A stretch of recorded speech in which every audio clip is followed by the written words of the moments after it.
Hello, everyone, and welcome to This Week in Hospitality Digital Marketing, live show number 127. If that wasn't already a big enough number, with me is the ever-prestigious, ever-knowledgeable, and constantly surprising Mr. Robert Kolb with Rock Cheetah. Mr. Robert, how are you, sir? Constantly surprising. Wow. I am amazed by your wealth and depth of knowledge. People ask, I get CC'd on emails that we correspond as we get ready for the show. And it's like, hey, do you know about the rare Tibetan three-spotted owl only seen once in 2,000 years? And you're like, well, yes, I've written a paper on it. That is the four-spotted owl. And you know perfectly well that I might know about it, but that's only because I read the blog post on timpeter.com 2 years ago on the topic. So it is absolutely mind-blowing, the things that you have your hand on sometimes. I'm sitting there going, unbelievable, the things that you're connected to. We have a special co-host today, which is inspired by you, actually. Tell us a little bit about her before she shows up, if you want to, and then you can get to be the privilege of making the introductions when she gets here. Valyn Perini. I mean, I knew her I think right when she was on parole, after she was incarcerated for all those years. Share the cell kind of thing.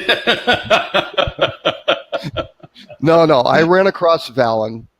As I'm trying to think before that, she was, I believe, with Newmarket before, so I knew of her. I didn't really know her directly then, but I ran across her when she was the executive director for the Open Travel Alliance.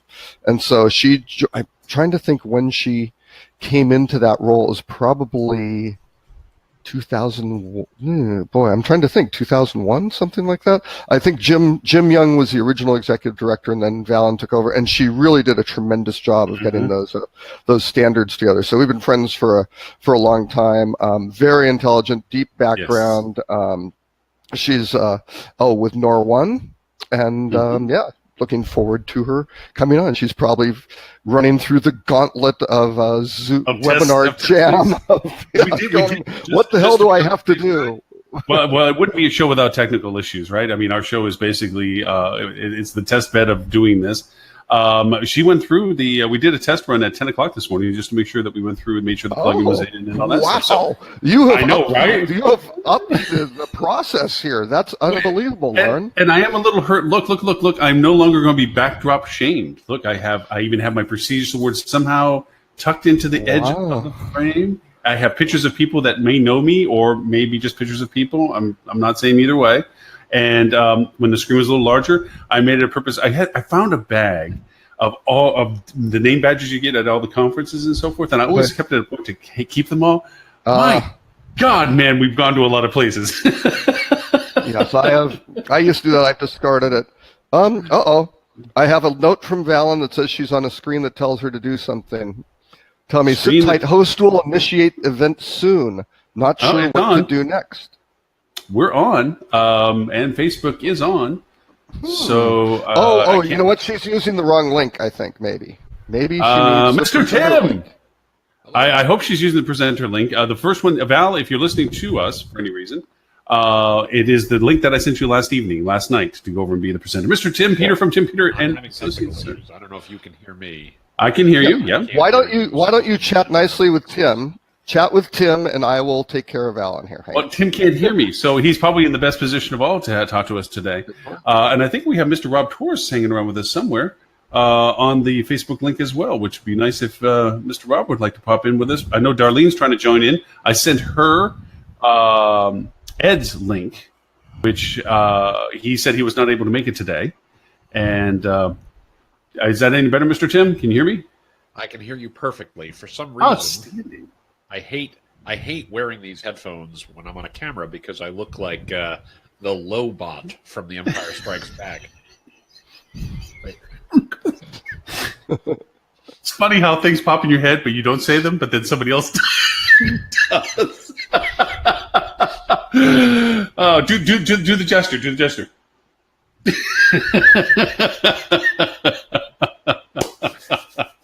Unbelievable. So obviously I wasn't the first person to have thought that when you popped on the headphones. Fortunately, I use a broadcast quality microphone so you all can hear me. And for some reason, Webinar Jam will not recognize that I want to use the broadcast microphone but the headphone output, which my Mac is saying is all set up correctly, so I don't know why it refuses to recognize that. Yeah, Rob Torres is saying hi from Seattle from us today. Morning, Seattle. Rob. Yeah, he's in Seattle. Actually, I'm surprised that you're actually in place in Seattle, considering the fact that I am an ardent follower of yours voyeuristically on Facebook, and you have had, my friend, many of an adventure with your family, which has been just stunning, the places you've got to see. I mean, I think my favorite so far is still Peru. So good to have us join us today. And we're hoping to have Valyn get past the technical issue she has, which is odd because we made it through. So we know it's not a hosting thing. Actually, Valyn has joined, so she may be able to hear us. Valyn, I sent you an email with the presenter link, which will help you get on the video. We'll let her try that one forward. Robert, again, Mr. Tim, I know you had asked him a couple of questions. And I truly, genuinely gave him a sincere compliment. I am amazed at times, Robert's connectivity to things as to how he just happens to know the most obscure. I mean, you asked me the question, I was ready to type back, I have no idea what you're talking about, but it sounds really interesting. And then Rob comes like, why, yes, and I know this and that and this, and I wrote a paper on this. I'm like, Jesus. And Tim, you missed what I attributed it to. I said, yes, I had, but that's only because I had read the blog post that you had written on timpeter.com 2 years ago on the topic. So that's, Robert, you're joining again. Valyn your used presentation. my link. I gave her my link. I didn't know. By the way, so yes. I'm learning quite a lot about it. I'm actually writing a paper about it right now for a client. I've learned a lot. I've got some pretty strong opinions about it, and actually what I'm doing right now is talking to people who are smarter than me to find out if my opinions hold water or if I am in fact full of crap. Holly is keeping fact checked on us on Facebook. She popped in, is watching. Darlene, I sent you the link that Ed won't be able to use today to see if you can join it. Logged in with the email link. Is that the presenter link? Yes, Darlene, it is. Sorry, I'm chatting to get everybody back on track with this. Yep. Valyn, you need to use the presenter link that Lauren sent you, not the presenter link that I sent you, because I had no idea that Webinar Jam was so sophisticated to. Yes, it is individual links. It's actually individualized presenter links. So. It is. Well, Lauren, why don't you send Valyn the presenter link again? All right, and if you gentlemen would like to keep idle conversation while I do, and Tim, I do want to draw attention to my unshamed backdrop now, and there is a small little piece in my backdrop that let's see if I can angle it correctly. You'll get one of those fancy jobbies. Oh no, Tim will have two in his house because and Tim simultaneously, which must be it's got to be a first. Certainly in the same year. I don't know. I seem to think we might actually be. I haven't done any research on this, but I will tell you, I'm pleased for me. I'm giddy as a schoolgirl for Tammy. I think this is awfully neat, and it's very well deserved in her case. And since Tim has been hanging on to Tammy's coattails for so long, it's appropriate that they would both go in at the same time. There is not a single part of it that is false, by the way. Tim knows where my allegiances lie. Absolutely. Without a doubt, we know who the smarter, better looking one is in the entire family. But that goes for all of us, gentlemen. That goes for all of us. That's actually true. Robert, since you were so kind as to put together the first top 10 on the topics list for us, while we're here waiting for Valyn. I don't know what do people want to talk about. We had one for Ed that Ed won't be here. That came from the Orlando Sentinel. That's always a fun one. Ed wanted us to hold on it, but we won't because you want us to hold. We will punish him for not being here, as is the case. So this happens to be an article on Westgate. Alleging, I should say, that MoMA is doing some untoward things with offering rates. Whoops, see if I can post this onto the Facebook chat. But they're doing some untoward things by basically selling packaged rates and things like that as standalone hotel sales. and not really such a good thing. There's Valyn's picture. That's great. This is a good start. It's a good start. There she is. And that. Hello. That was easy, wasn't it? The glorious. And this, ladies and gentlemen, is after we even tested to make sure. They just obviously, the show would not be the show without some technical. Well, we didn't think that was going to happen. Event. So, welcome to the club of yes, the technology is great when it works. I'm happy to be the technology sacrifice this week. And actually, Valyn, the amazing thing is that we've been on this platform for over 6 months because normally whatever platform Lauren picks winds up going out of business. Getting sold. Soon. Oh no, it gets sold. It gets sold. Oh, it gets sold, and then some money. But then it six shuts down. months. 6 months is a record actually for the show. But for what it's worth, Alan, you missed this during the intro. I unfortunately have had some technology challenges too, which is why I'm wearing the big gawky headphones instead of the video appropriate headphones as ever. I did hear that conversation. So well, lucky you. It was really the highlight of the show. So I especially liked it when you put those back.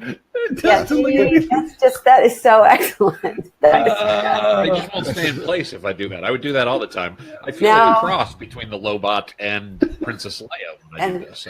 And now we all see why Tammy married you. Oh yeah, absolutely. Oh yes, it's true. It wasn't because I was smart; it was because I was pretty and funny. So we'll put the topics on hold now that we finally have been able to work out the technical difficulties of today's starting of the show, and get started with Mr. Rob. If you would make the formal introduction, since again you had the inspiration to ask. Please make the introduction again, and we can start giving some time away. Valyn is an icon of the travel industry. I'm going to see if I can make her blush. You're just going to make me roll my eyes a lot. So no, I came across Val. I had heard of her before. I think back in your maybe Newmarket days, and or actually were you with PricewaterhouseCoopers or something? I think you. Did you work with Bjorn Hansen way back when? The long history of doing consulting thing, Newmarket, and she was at the Open Travel Alliance where she was executive director. And really, all of these interfaces of all of these hotels and airlines and online travel agencies, if you want to thank the person who helped make that technology possible, you can start with Valyn. Well, she herded the cats to make it possible. Let's put it that way, which was a daunting challenge. Well, you were there before I was, Robert, so you must have started the cat herding. Oh, yeah, those were the fun days. Yeah, it's like, everybody stop fighting, let's hold hands and sing Kumbaya. Okay, now good, let's try to do something positive. Yeah, that's true. But no, Valyn was instrumental in taking that and moving it forward, which was fantastic. But what I want to know is, and now Valyn's with Nor1, and hey, what do you want to talk about? We're interested in talking about anything you think is interesting, or go. We're flexible. All we want is and we are absolutely if you haven't watched the show before, Valyn, we are absolutely 100% entirely in favor of shameless self-promotion. So feel free to talk about anything that is beneficial to you or Nor1. We'll shoot it full of holes in a minute, but we at least start by making it feel comfortable. You can see anything you want. And Valyn, just to let you know who just joined us, Mr. Stuart Peter from Fuel Travel out of Myrtle Beach. Butler. Stuart Butler, I'm sorry. What did I say? Stuart Peter. You said Stuart Peter. I'm Tim's illegitimate son. Yes, he is. Actually, we have an announcement. Turn your It's the headphones. Yeah. The headphones. By the way, Oh my God! This is Jerry Springer. Going to test DNA. Look, it's Lobot. Don't do Ancestry.com. It would be a terrible story to discover. But no, so I'm sorry. Mr. Stuart. We can say this out loud. Now that they've changed the laws, Stuart and I are, in fact, announcing our upcoming nuptials. That's true. You heard it here first. Breaking news. Breaking news, Stuart. But anyway, I'm sorry. He's taking Tim's name because of the power of TimPeter.com. That's it. This pure SEO move on Stuart's part. That's right. That is the latest Poor Valyn hack is in sitting here. SEO is get married to someone with domain authority and Domain take authority. care of everything. There. Instead of Poor marrying Valyn is someone now for sitting the here saying, money, "What have I got myself into?" instead of marrying I was gonna somebody say- for the money, you marry them for the placement. That's exactly right. All right. So now that we've set the tone for the show, now you have a nice sense of how it goes. Yeah. And It's all now yours to that take Valyn over. is regretting ever agreeing to do this. I had a pretty good idea what I was getting myself into. I actually watched some last week, so That's fantastic. Wonderful. you're right. So, what Nor1 does is we help hotels merchandise. So through various touch points in the guest experience, we allow hotels or facilitate hotels' ability to tell the guest you could improve your stay by opting in for a room upgrade or some other type of product or service that the hotel can offer. So for us, that's what we're all about, and it's that is becoming more and more. We have a lot more competitors than we used to, which sort of always validates the business model. But we do find still that we do lots of education around upselling, and I would imagine as all of you have touched hotels and how hotels market themselves. Sell their rooms, not to mention upselling. There's a fair amount of education still to do out there, and I know all of you have touched on this in the work that you do. Yeah, it's a big focus for a lot of our clients this year is trying to figure out how to get more revenue from each guest, because the margins of the room rate itself are getting way for thin, and Right. so much competition. They're giving so many margins to OTAs and folks. So how do you make more money per guest, but at the same time improve the guest experience so they're happy to give you more money because they have a better time, they get more value out of it. So Right. it's a And big it all goes, and upsell revenue is usually not counted as rooms revenue, which Right. means it goes straight to the bottom line. So ownership and management companies love us because it generally doesn't wrap itself back up into room revenue to be paid up as part of a fee up to the brands. So I shouldn't really say that out loud too often, but Nobody watches. No, nobody watches the show. It's not really live. Just feel free to say whatever you'd like. So, I mean, the idea is, of course, and a lot hotels are good at selling their inventory. They're not really good at retailing or merchandising. I mean, the third parties are great at that because that's all they get to do. They don't have to make beds and buy new carpet and manage Wi-Fi networks. They just have the opportunity to retail and merchandise.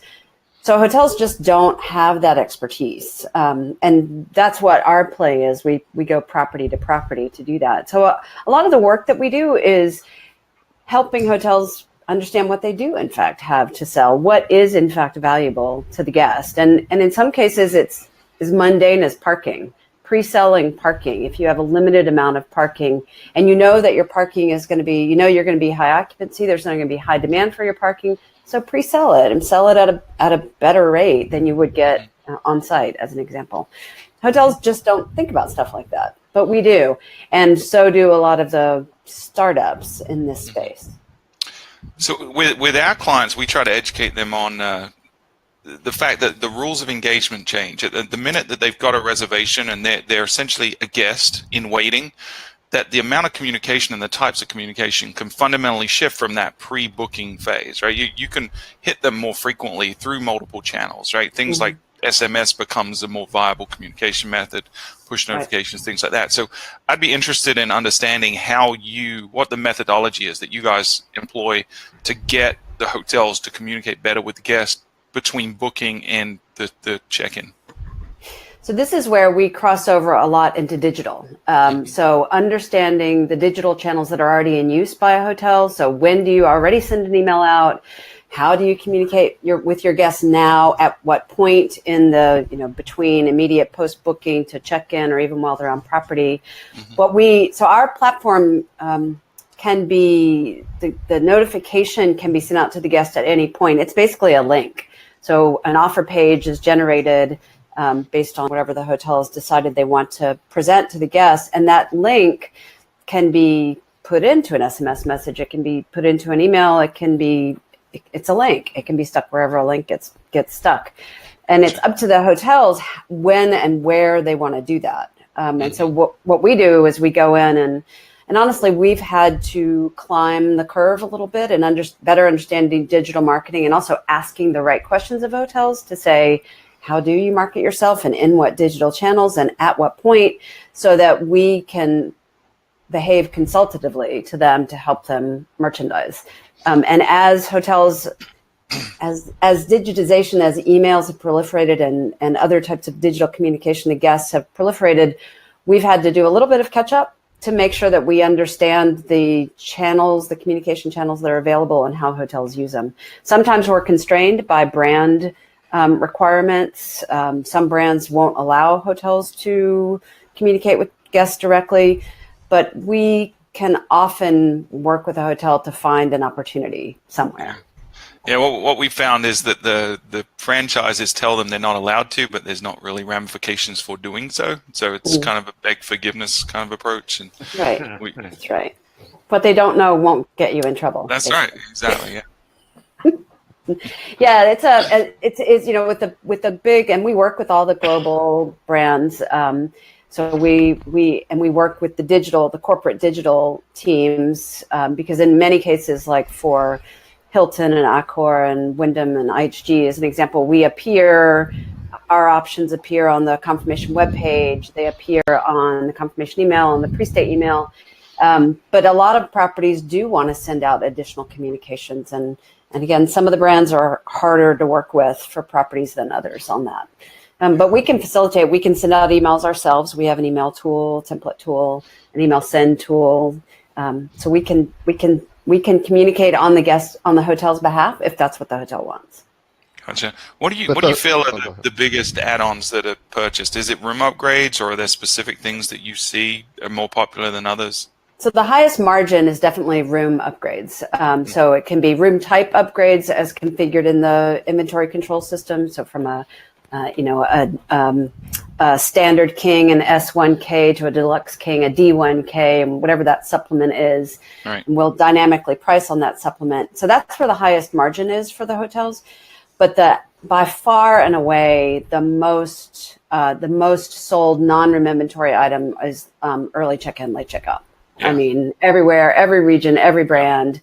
It doesn't matter if you're in Beijing or Paris or Orlando. That is the number one most sold non-room inventory item. And we are constantly telling hotels to not give that away.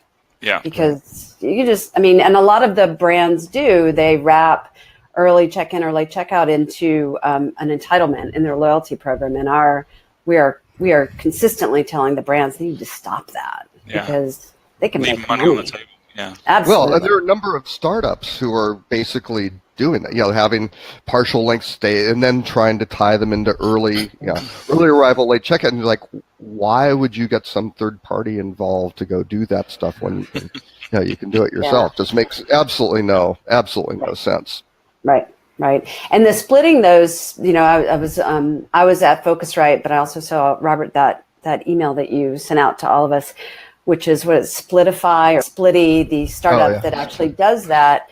I mean, the operational implications for that are fairly profound. How you manage a guest when they've got two different reservations and how you market to them and how you understand what they actually want from you while they're on site. I find that to be, operationally really mind-boggling. Yeah. It's basically, and I think we had a news thing this week. I think that I included. I'll have to go look through it. But there are a lot of groups that are basically kind of thriving on basically looking at anomalies within hotel revenue management or processes and things like that, going, hey, you can go get a deal if you break this 5-night stay into a 3-day versus a 5-day. Right. For hotels that are really managing that effectively, no, not really the case, sort of thing. But for the ones who are doing it really badly, there are opportunities. But Lauren has raised his hand. Oh, okay. Darlene, we have to say hi to Darlene. Darlene Rondeau, how are you? Hi, everybody. Thank you for making it through. Sorry the first link didn't work for you, but I'm glad the second one did. Yes, thank you. Thanks for our motley crew. Anyway, I'm sorry. Please go right ahead. I just want to make sure we didn't be remiss. So, Valyn, what about other things that add value to the stay? I mean, we certainly talked about a room upgrade, check out things like that, specifically related to the room. What about, well, and we did mention parking. Other things that are helping guests have a better experience to. It just depends on the facility, right? So, and the market. So breakfast is, and especially in a lot of European properties, half board or breakfast, they'll upsell into. A lot of hotels do a food and beverage credit. So it's almost like a little debit card that they'll upsell, at the time before pre-arrival for $40 as an example, but you'll get $50 in value. So and of course the goal is the hotel is trying to drive traffic through the outlets. And so if the guest has has $50, maybe they'll spend 75, right? So, so there's we see a lot of those food and beverage debit cards being offered, and there's a lot of uptake on them because if the guest doesn't use them, they've already paid for it. It's like a gift card that's not ever used. Yeah. So we see Welcome to the Groupon business model. Yeah. it's probably about time hotels got a piece of that, right? Absolutely. Get into the breakage business. That's right. Yeah. Right. Yeah, we see a lot of clients doing the same with the food and beverage, but they're also the ones that have good video game arcades. They'll give away like deeply discounted gift cards to play video games, and that stuff is like crack to kids. And you give someone a $20 card for $10, and then their kid ends up spending $100 during their stay. It's like printing money. Right. Right. Now, Stuart, have you experimented with crack? Has that been a value-added service? We'll do that on another More conversation. importantly, giving it to children, I suppose. Yeah. Only exclusively with children. Yeah, the crack only works if you segment properly, is what Stuart's basically That's saying. right. You got to get a target audience. Yeah. I will say for the states that are legalizing recreational marijuana use, we've all been sort of cringing at the first hotel that wants to do something with that on our platform. But we haven't seen it yet. Right. I mean, why not, right? It's coming. yeah. 420 arrival. I see it now. 420 arrival and a kilo in the room, and you're good. So Whoa, you're A lot of Coke tourism. Well, and you can even upsell, right, to the better marijuana, right? That's right. Oh, Right. We've got and the Lion room service. or Tijuana brass, right? the room service opportunity is massive as well. The cross-sell to room service will just be. Yeah. So it's not Wi-Fi anymore. It's Wi-Hi. I want my standard Wi-Hi, or I want my super speed Wi-Hi. That's Right, I just want to be clear here. We do not offer drugs on our platform. Alcohol, drugs, no. Alcohol, yes. Yeah, so it really, it is just an education where we go into a hotel and we ask them a series of questions. We ask them to take us on a tour. We ask for descriptions, for photographs, anything we can get our hands on to turn around to the hotel and say, well, did you know you could sell this? And in most cases, they would say, no, you can't possibly be right. And then we turn around and help them make money on it. So it's just not what we offer is what we offer is just something hotels don't think about doing on their own. So, Valyn, do you do any? Have you seen any cross promotion with local businesses that hotels are incorporating? some, but I will say that especially for hotels that have a concierge, for example, there are some really embedded processes there in concierge managing sort of the local providers. And, concierge tend to take a cut of that kind of stuff, and they don't want us muscling in on their space. Sure. So we did try for a couple of years ago. We actually aggregated tours and activities inventory and then allowed it to be exposed on one of our products. And we just found the uptake was so low. And what properties really wanted to use that platform for was promoting their own stuff in-house. So, for example, once a guest is checked in and you want to drive the guest to the bar between 5:30 and 7, because that's the slowest time of the bar, on, Wednesdays and Thursdays, they were using that application for their own. It was basically an additional advertising platform for stuff that was in the property. We found very little uptake on third-party stuff, so we actually have discontinued it because there was no value proposition to our guests to our customers.